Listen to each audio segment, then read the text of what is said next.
అన్న లోకేష్ గారు నవశకానికి నాంది సభలో ఎర్ర పుస్తకం చూపించి తప్పు చేసిన వాళ్ళందరినీ కూడా ఖచ్చితంగా శిక్షిస్తామని చెప్పి ఆయన చెప్పడం మనందరం విన్నాం కదా. సో సిఐడి అధికారులు ఇప్పుడు దాన్నే బూచిగా చూపించి 41A నోటీసుల్ని ధిక్కరిస్తూ అధికారులని భయపెడతా ఉన్నాడు లోకేష్ ఎర్ర పుస్తకం పేరు చెప్పి అని చెప్పి ఏసీబీ కోర్టు మెట్లెక్కిన పరిస్థితి సిఐడి ఎట్లా చూస్తారన్నది. ఇప్పుడు ఉద్యోగాన్ని అడ్డం పెట్టుకుని ఉద్యోగ నియమాలను ఉల్లంఘించి వారి ఇష్టం వచ్చినట్టు ప్రవర్తించినటువంటి దొంగనా కొడుకులకి ఈ రెడ్ బుక్ చూసి భయం వేసి మరి అలానే రియాక్ట్ అయ్యి ఉంటారు. నిజాయితీగా ఉద్యోగం చేసిన వాళ్ళు ఎవరు కూడా భయపడలేదు. మరి నువ్వు ఉద్యోగం సక్రమంగా చేస్తే అసలు ఈ రెడ్ బుక్ ఇష్యూనే వచ్చేది కాదు కదా. ఇప్పుడు ఎవరైతే ఏసీబీ కోర్టుకి వెళ్ళారో వాళ్ళని ప్రశ్నిస్తూ ఉన్నాం, ఏ రకంగా ఉల్లంఘించినట్లు ఇది? మీరు ఉద్యోగం సరిగ్గా నిర్వర్తించలేదు, మేము వచ్చిన తర్వాత ఈ ఉద్యోగం సరిగ్గా నిర్వర్తించినటువంటి నా ఈ అధికారులని క్రమశిక్షణలో పెడతామన్నమాట తప్పే కాదు. మరి మీకు ఎలా తప్పైంది? సో ఈ రెడ్ బుక్ కాన్సెప్ట్ ఇప్పుడుది కాదు. ఎప్పుడో అమరావతి ఉద్యమంలోనే ఒక అధికారి, గుంటూరు జిల్లాకు చెందినటువంటి ఒక అధికారి అమరావతి మహిళా రైతుల్ని ఆయన ఇష్టం వచ్చినట్లు కాళ్ళతో తంతం, లాఠీలతో కొట్టించడం, కింద అధికారులకు చెప్పి వాళ్ళని చిత్రహింసలు పెట్టడం అవన్నీ చేశాడు. So that is out of law. శాంతియుతంగా నిరసన తెలుపుకుంటున్నటువంటి రైతుల మీదకి దాడి చేసినటువంటి అధికారి పేరు ఎప్పుడో ఈయన డైరీలో రాసుకున్నాడు. ఆ డైరీ ఎర్ర రంగులో ఉంది. సో అది రెడ్ బుక్ అయింది, అదే కంటిన్యూ అయింది. ఎవడైతే ఇట్లాంటి ఈ మైండ్లెస్ థాట్స్ చేశారో, ఎవరైతే ఇలాంటి ఆశాలు వేశారో వాళ్ళందరి పేర్లు కూడా రెడ్ బుక్లో రాశారు. ఖచ్చితంగా యాక్షన్కి రియాక్షన్ డెఫినెట్లీ ఉంటుంది. ఫర్ ఎగ్జాంపుల్ మొన్న ఈ మధ్య చంద్రబాబు నాయుడు గారి మీద అక్రమ కేసులు పెట్టారు, 54 రోజులు జైల్లో ఉంచారు. అది అక్రమం అని చెప్పి గ్యారంటీగా తేలుతుంది. అది తేలిన రోజు మరి అక్రమ కేసు అధికార పార్టీ మాట వినిపెట్టిన అధికారిని మేము వదిలేయం కదా. మేము ఖచ్చితంగా దానికి he has to pay the price కదా. He has to pay the price. కడతాడు, మూల్యం చెల్లించుకుంటాడు. ఆ పేర్లన్నీ కూడా రెడ్ బుక్లో ఉంటాయి.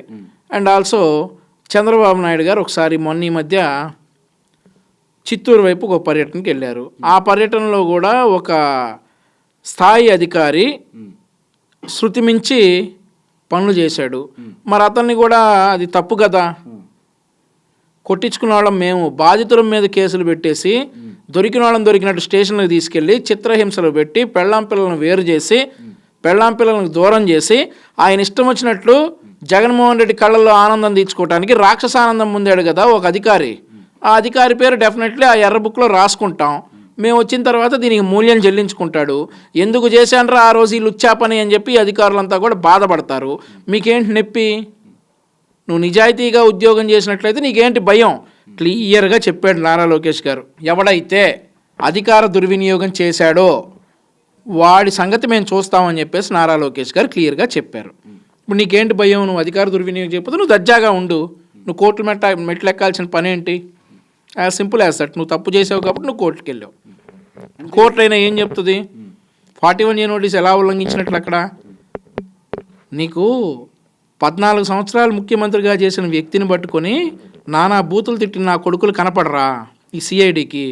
ఆ లుచ్చాగాడు కనపడ్డా? ఈరోజు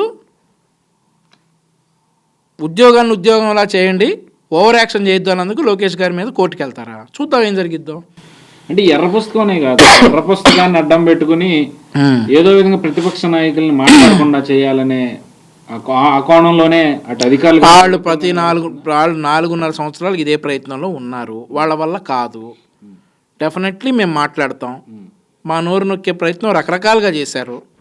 4.5 సంవత్సరాలు మేము ఎక్కడ తగ్గలేదు. ఇంకో 100 రోజులు ఉంది, ఇంకా ఎక్కువ మాట్లాడతాం. ఏం చేశారు? మీకు ఎదురొస్తే మీకు మద్యం కేసుల గురించి, మద్యం రేట్ల గురించి ప్రశ్నించిన ఓం ప్రతాప్ని చంపేశారు. మాస్క్ ఇవ్వమన్నందుకు సుధాకర్ని చంపేశారు. ఇన్ని మీకు ఎదురొచ్చిన వాళ్ళందరినీ చంపుకుంటా పోయారు. అయినా ప్రతిపక్షం మేము ఎక్కడ తగ్గలా, మేము మాట్లాడుతూనే ఉన్నాం. 100 రోజుల్లో మీరు అధికారంలోకి దిగబోతా ఉన్నారు, అధికారం నుంచి మీరు దిగబోతా ఉన్నారు. మీ సంగతి మేము చూస్తాం.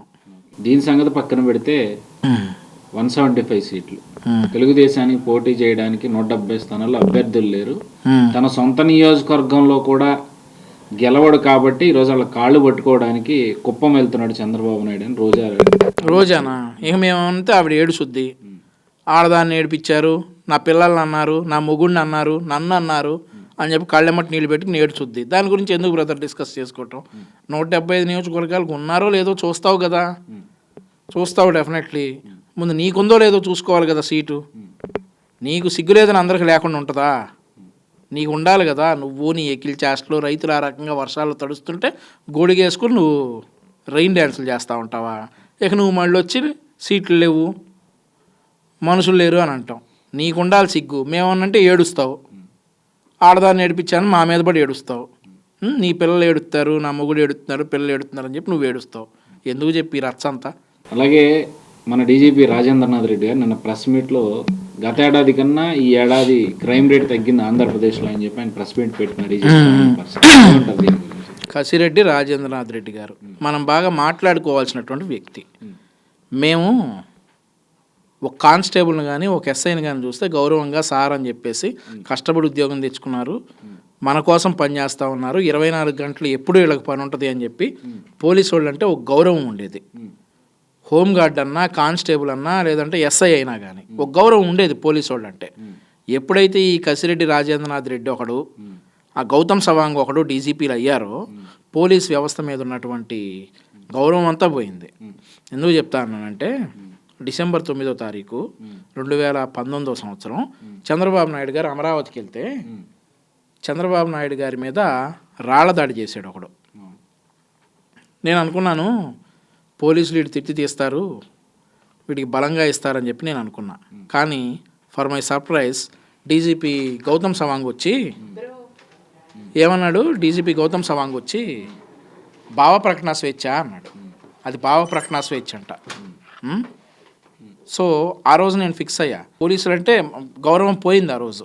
తర్వాత 2021 అక్టోబర్ 19వ తారీఖు మా పార్టీ కేంద్ర కార్యాలయం మీద దాడి జరిగింది.